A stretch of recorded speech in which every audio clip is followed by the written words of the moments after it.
conocía desde precisamente The Captive City, que había sido una película también de género negro con una productora que él había montado con Mark Robson, también director y montador en la RKO. Y es en realidad la segunda película de su carrera que produce. Eso, después de una carrera que ya era amplia, en los años 40-50 ya, nos muestra que quizás había una implicación muy superior por su parte. Pero, como digo, Robert Ryan también es muy importante en la película, podemos comentarlo luego, había colaborado ya con Wise haciendo esta película del boxeador, pero, como digo, aquí es muy importante el protagonista Harry Belafonte, que es uno de los personajes más fascinantes, sin duda, de todo el mundo cultural posterior a la Segunda Guerra Mundial.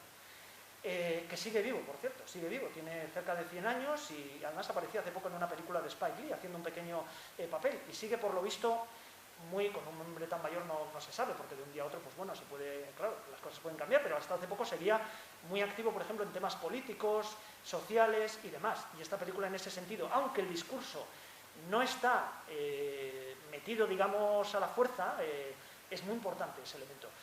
Belafonte había nacido en Harlem, en Nueva York. Él conocía muy bien Nueva York. La película que vamos a ver, ya verán, es muy impresionante, sobre todo, como otras películas que hemos visto en este ciclo, por el uso de los entornos y de los espacios reales de Nueva York. Él conocía muy bien Nueva York, y yo creo que ese es un elemento bastante importante en esta película, el conocimiento que tenía Belafonte y el interés por el ambiente neoyorquino. Un ambiente neoyorquino, además, muy poco habitual, ya verán. Y este artista, de pequeño, no sé si lo saben, su padre era jamaicano y él pasó parte de su infancia en Jamaica, viviendo en unas condiciones de pobreza muy grandes, pero que, digamos, moldearon un poco su propia personalidad. Esta especie de compromiso contra las injusticias, contra la pobreza, que le ha acompañado durante toda su carrera. Él es muy popular, ya saben, en el mundo de la música, porque fue el introductor del calipso, un género de música caribeña mezclado con otras cosas de la música negra, y se convirtió en un cantante de calipso muy importante. Pero además tiene una carrera, quizás no tan amplia ni tan reseñada como la de otros cantantes, en el mundo del jazz. Tiene algunos discos estupendos, que están un poco entre el jazz, el blues, el folk. Tiene, por ejemplo, si les interesa, un disco extraordinario que se llama Belafonte Sings the Blues, que es, bueno, yo creo que es una maravilla. Y en esta película es muy importante el mundo del jazz. La gente que realmente disfrute el jazz, esta película pues, se lo van a pasar como enanos, porque el músico, además fichado por el propio Harry Belafonte, es el gran pianista John Lewis, que era el pianista del Modern Jazz Quartet, uno de los grandes grupos de toda la historia del jazz, que aparece en la película, en una secuencia que realmente es un modelo de cómo rodar, filmar la música jazz. Es realmente muy, muy impresionante.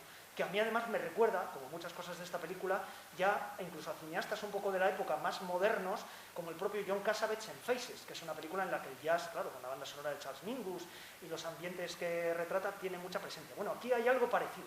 Las escenas en el club, que son muy, muy verosímiles, muy, muy reales, les va a recordar a cine más moderno. Ya verán, ya incluso a estas películas ya del cine moderno de principios de los años 60. Sale además, para los aficionados a jazz, el propio Modern Jazz Quartet, con la excepción de Milt Jackson, el vibrafonista, porque es el propio Harry Belafonte el que lo toca y además canta. Bueno, la música de John Lewis además se rodó prácticamente in situ, se grabó, se compuso, quizás mejor dicho, prácticamente cuando la película se estaba rodando. El propio músico iba al rodaje, tomaba notas, iba haciendo improvisaciones a piano para rodar una música más que es bastante particular, atmosférica y bastante distinta a lo que suele ser habitual en el cine de Hollywood de esta época y casi de cualquier época posterior. Ese elemento, ya digo, que es muy importante. Harry Belafonte, por cierto, tiene una carrera cinematográfica que tiene 2 o 3 películas que están muy bien, pero no muy amplia. La verdad es que ha rodado muy poco, muy poco, es curioso. Y quizás esta es la película en la que más implicado y la película que le tocaba más de cerca. Por eso ya digo que en esta proyección casi teníamos que hablar casi de la política de los actores, si pudiera hacer. Siempre hablamos de los autores y de la política de los autores, también a veces se dice, entre bromeando y no bromeando, la política de los actores. Y aquí casi es una película también que pertenece en gran medida a Harry Belafonte. Bueno, no haría falta, yo creo, tampoco añadir mucho más. Yo creo que la película además es bastante... era la película favorita, por cierto, de Jean-Pierre Melville, que presumía de haberla visto 80 veces. Yo no sé si algún espectador aquí ha visto alguna película 80 veces. Yo que veo bastantes películas, no he llegado al número de, quizás cuando tenga, no sé, 90 años, igual algunas sí, pero 80 veces son muchas veces para ver una película. Él decía que tenía una copia en 35 milímetros y que se la proyectaba habitualmente, sobre todo porque para él le había enseñado a rodar todo el tema de la planificación de los atracos y de, bueno, el mundo del AMPA, de la delincuencia, que luego él hizo algunas películas, pues bueno, muy ejemplares en ese sentido, como Círculo Rojo. Bueno, Melville es como el gran cineasta del polar, trasciende un poco el género, ¿no? Porque es también muy autor, ¿no? Del género negro francés. Por eso digo que es una película que, bueno, a Melville le había impresionado mucho y se nota.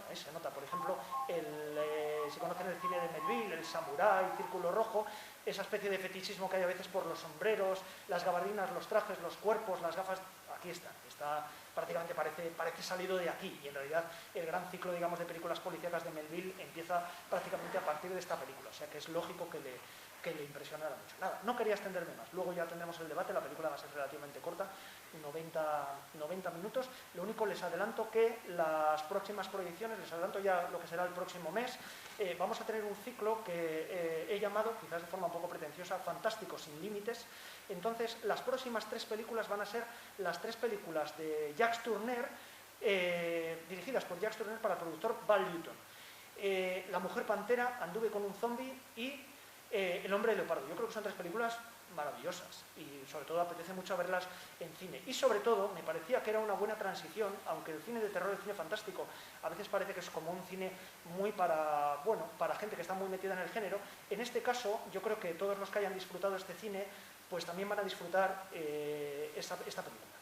Por esas películas, porque es un poco la transición también, es decir, es un poco también lo que es el cine negro, el film noir, llevado al cine fantástico de la época, de la RK. Bueno, lo estoy explicando fatal, pero espero que la semana que viene lo explique mejor. Quiero decir simplemente que es un cambio un poco coherente. Y me di cuenta hoy, y eso ha sido casualidad, que claro, tener una película de Robert Wise también es un buen puente, aunque se vuelva hacia atrás en el tiempo, al cine de Val Lewton y Tourneur, porque Robert Wise también rodó para este productor y estaba en aquel momento en la RKO. Yo creo que estas películas, desde luego, el que no las haya visto le van a gustar mucho. Y la cuarta película será, teníamos ahí, claro, las películas de Tourneur y Val Lewton son 3, y además forman un ciclo también muy lógico entre ellas, y la cuarta película será El Otro, de Robert Mulligan, que ahí me gustaría hacer una especie de cosa como de comparación cine y literatura, un poco como lo que hicimos, que está bien para hacerlo de vez en cuando, quizás no abusar mucho de ese tipo de cosas, pero bueno, como lo que hicimos con Phantom Lady, con la novela de William Ives, de Cornell Woolrich, comparando un poco con la película de Robert Schumann. Es interesante porque la novela de Tom Tryon es muy buena,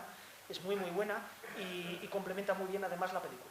Sería interesante. Y es una película además de cine fantástico ya más moderna, de los años 70, y bueno, ya por fin veremos una película ya en color, no ha podido ser hoy con una quemarropa, pero también será el contraste. Luego, otra cosa importante, las películas de la próxima semana, como son películas que mucha gente además las conoce, aunque apetece volverlas a ver en el cine, les adelanto que hemos querido hacer algo especial. Entonces, van a ser precedidas todas esas películas, cada una de ellas, por un corto de Maya Deren.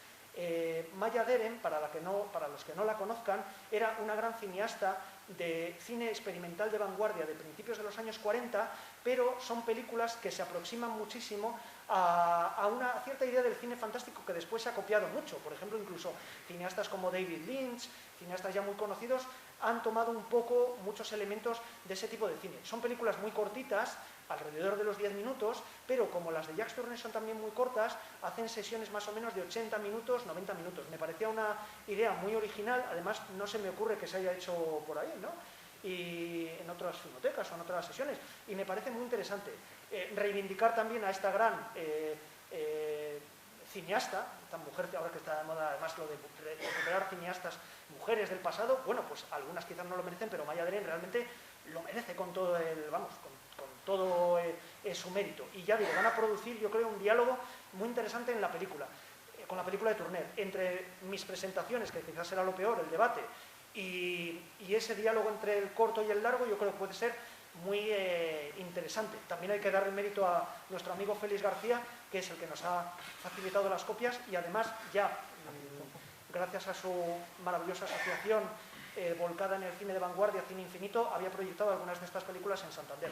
Pero yo creo que quitarlas un poco del contexto y ponerlas en otro contexto con Tourneur, yo creo que puede ser muy interesante. Bueno, esto simplemente se lo digo implorándoles que vengan a esas sesiones, porque bueno, sería maravilloso seguir contando con su atención y también también se puede decir su ayuda, ¿no? Bueno, nada más, espero que disfruten la película y en hora y media nos vemos para hablar de una película bastante sorprendente y, por cierto, para los que no se queden para el debate, muy actual, porque estamos ahora con todo el asunto del Black Lives Matter, los conflictos raciales en Estados Unidos, y esta película, en cierta forma, apunta a ciertos problemas 10 años antes del antecedente de todos estos problemas y conflictos que estamos o que están viviendo actualmente en Estados Unidos, que son de finales de los 60, pero bueno, de forma muy visionaria parece que apunta muchos de esos problemas. Yo creo que por ese lado también hay bastante material jugoso en la película. Nada más, no me extiendo más, gracias.